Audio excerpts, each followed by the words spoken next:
O Instituto Ethos, em 2022 ou 2020, se não me engano, ele fez uma pesquisa e apresentou que as empresas que têm políticas de compliance antidiscriminatório, elas têm um faturamento 35% em média maior do que as empresas que não fazem essas implementações de boas práticas. Como que está o Brasil? Como é que as empresas hoje estão passando por esse processo de amadurecimento? Como é que está isso, a cultura organizacional? O Brasil, via de regra, vem a reboque do mundo.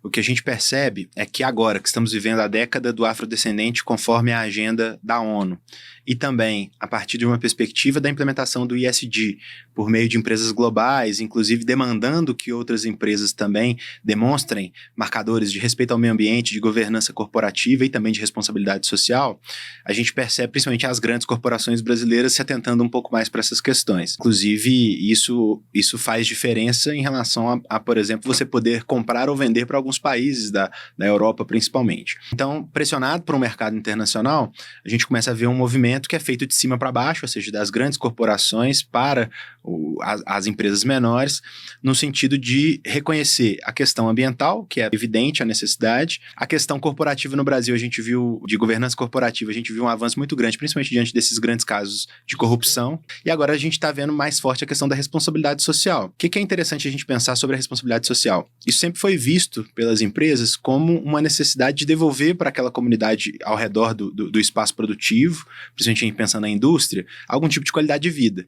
Então a gente sabe que cidades até do interior de Minas, né, como Timóteo, Patinga, que tem uma indústria muito forte, eventualmente ali a construção de uma praça, de um hospital, algum tipo de devolução no sentido de qualidade de vida para a população e para os trabalhadores que ali estão. Só que o que vem sendo cobrado de forma mais contundente nos últimos tempos, é também a responsabilidade social em relação à formação do time de profissionais, né, das equipes e da relação com o consumidor. E aqui eu vou trazer um destaque, por exemplo, para o ramo supermercadista, o varejista em geral, mas principalmente supermercados e shoppings, porque eles vão ter uma relação muito, muito direta e muito constante com o consumidor final. E é onde a gente vê a manifestação de muitos episódios de discriminação, principalmente a discriminação racial. Então, assim, o Brasil, ele vem se transformando, as empresas brasileiras vêm se transformando a partir de uma dupla perspectiva. Uma cobrança do próprio mercado e pelo risco de se praticar atos discriminatórios. Está ficando cada vez mais caro e mais repudiável, do ponto de vista de danos à imagem, praticar um ato discriminatório. Então, a gente vai ter, no campo empresarial, duas perspectivas. As empresas que querem, seja por princípios éticos, seja mesmo por uma recolocação no espaço, no mercado, demonstrar para o seu público e para as outras empresas, para o importador que compra os seus produtos, enfim, de que ela está antenada e adequada, ou seja, agindo em conformidade com a perspectiva do compliance, com a questão da responsabilidade social, ela vai buscar, por exemplo, implementar processos de diversidade internos, ou seja, ter uma equipe mais diversa. Ela vai buscar observar se as suas normativas internas estão desalinhadas com esses novos tempos, e também vai buscar que a relação com o consumidor esteja blindada de qualquer tipo de ato de discriminação. Ao mesmo tempo, ela vai ter ganhos internos com isso. O senhor citou uma pesquisa e eu cito outra que é da McKinsey, que é uma empresa que faz pesquisas globalmente, que indicam essa maior capacidade das empresas superarem crises, faturarem, criarem novas perspectivas de faturamento. E também a gente tem outras pesquisas, inclusive uma da Federação das Indústrias do Paraná, que vai dizer o seguinte: você reduz a rotatividade, porque as pessoas se sentem mais integradas, mais conectadas àquele espaço produtivo. Você reduz o absenteísmo da sua equipe, as pessoas também vão se dedicar mais àquele trabalho. Você tem um custo de recolocação, que quando você deixa, né, você não precisa mandar um funcionário embora ou ele não pede para sair, você evita um custo de recolocação. Então também tem valores que você deixa de gastar dentro da lógica interna da empresa. E externa, o que a gente está percebendo? Com um instrumento jurídico fundamental, que é a ação civil pública, existem movimentos que estão levando ao judiciário atos de discriminação praticados por grandes corporações, enquanto atos que legitimam o pedido de danos morais coletivos. Então a gente tem ações de centenas de milhões de reais hoje sendo processadas e julgadas no nosso país. A principal delas, a mais conhecida, é o caso do Carrefour, O Carrefour, por meio de um funcionário terceirizado que não foi treinado, que não foi parado para estar na tratativa com o consumidor, pratica um ato discriminatório contra um homem negro, resultando em sua morte, em última instância. O valor da causa era 100 milhões de reais. E foi feito um acordo em valor superior a esse. Por mais estranho que pareça, porque percebeu-se que o alcance desses danos seria tão grande que, de fato, seria necessário investir um valor muito maior do que se esperava para evitar outros danos. E mesmo assim, recentemente aconteceu outro. Então, além da empresa que pode agir por princípios éticos ou por reflexões próprias, buscar um novo lugar no mercado, a gente também tem um risco que está cada vez mais caro, está cada vez maior e, consequentemente, mais caro, de ser discriminatório.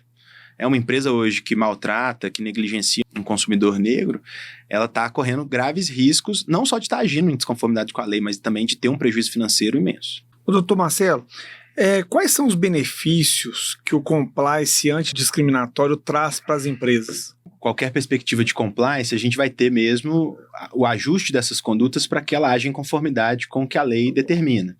Então, quando uma empresa implementa o compliance antidiscriminatório, além desses ganhos que a gente citou, no sentido dela ter uma equipe mais produtiva e economizar em certos pontos, acho que o principal ganho do ponto de vista financeiro, né, pensando no resultado econômico da empresa, é demonstrar para o seu público, para o seu consumidor, que ela se preocupa com a forma como ele é tratado e cada vez mais as pessoas levam isso em consideração. Muitos consumidores hoje, por exemplo, não compram de empresas que não são sustentáveis do ponto de vista ambiental.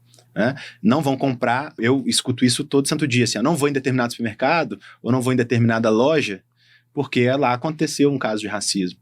Então ela se posiciona de forma positiva perante o seu público, o seu público-alvo, e além disso, reduz o risco de que funcionários e consumidores sejam vítimas de atos discriminatórios. E aí qual que é o ganho disso? Você pode estar evitando diversas ações trabalhistas, ações civis públicas ou ações indenizatórias, feitas pelas próprias pessoas. O dano à imagem é muito grande. A gente citou há pouco o caso do Carrefour. Depois daquele episódio, ele perdeu 2 bilhões de valor de mercado no dia seguinte. Abriu a ação, a ação cotada em bolsa. No dia seguinte, muitas pessoas não querem ter investimento vinculado a uma empresa como essa, que pratica esse tipo de ato. Então, o compliance ele vai evidenciar uma preocupação da empresa, o que pode ser considerado do ponto de vista jurídico, inclusive para mitigar alguns danos, assim como também vai reduzir exponencialmente a possibilidade desses danos acontecerem. E nesse sentido, as políticas de compliance, ela mostra isso, ela aponta esse tipo de dedo para o empresário? Bom, quando a gente inicia algum tipo de programa de compliance antidiscriminatório numa empresa, a primeira etapa é sempre realizar um mapeamento para conhecer qual é o cenário daquela empresa. Então a gente vai, por exemplo, buscar identificar tanto a composição racial, de gênero e outros marcadores que sejam relevantes para aquele processo que está sendo implementado da empresa. Vamos tentar identificar quais são os pontos frágeis para ter um panorama e pensar um plano de ação. Então, não raramente a gente vai, por exemplo, entrar numa empresa e perceber que ela tem uma maioria de funcionários negros, mas uma maioria de funcionários negros que não estão ocupando espaços de direção. Ou seja, nesse tipo de empresa a gente não tem um problema de implementação de diversidade, porque às vezes a gente já vai ter ali uma composição, por exemplo, que seja semelhante à realidade brasileira. Porém, a gente vai ver a necessidade de desenvolver, se o objetivo é que seja uma empresa efetivamente diversa, planos de carreira para que aqueles funcionários que estão em posições inferiores dentro da hierarquia empresarial possam se desenvolver profissionalmente e alcançar novos espaços dentro da empresa. Mas, eventualmente, também a gente tem outro cenário. Chega numa empresa e não tem funcionários negros. Então, a gente vai ter que pensar mesmo, primeiro, um projeto de implementação de diversidade que já pode ser feito pensando, inclusive, a estrutura de cargos. Nós vamos pensar no escritório de advocacia, vamos contratar estagiários, vamos pensar qual é a proporção necessária para o projeto de diversidade que a gente quer estabelecer. Assim como vamos abrir novas rodadas de entradas de sócio, nós vamos buscar quais são esses sócios, qual que é o perfil desses sócios e se a questão racial é central, ela também tem que estar no momento da gente pensar os altos cargos do espaço empresarial ou do espaço da advocacia. Então, assim, é muito importante que seja um processo verdadeiro, que ele não seja só para estampar números e vender uma falsa ideia de que a empresa é diversa.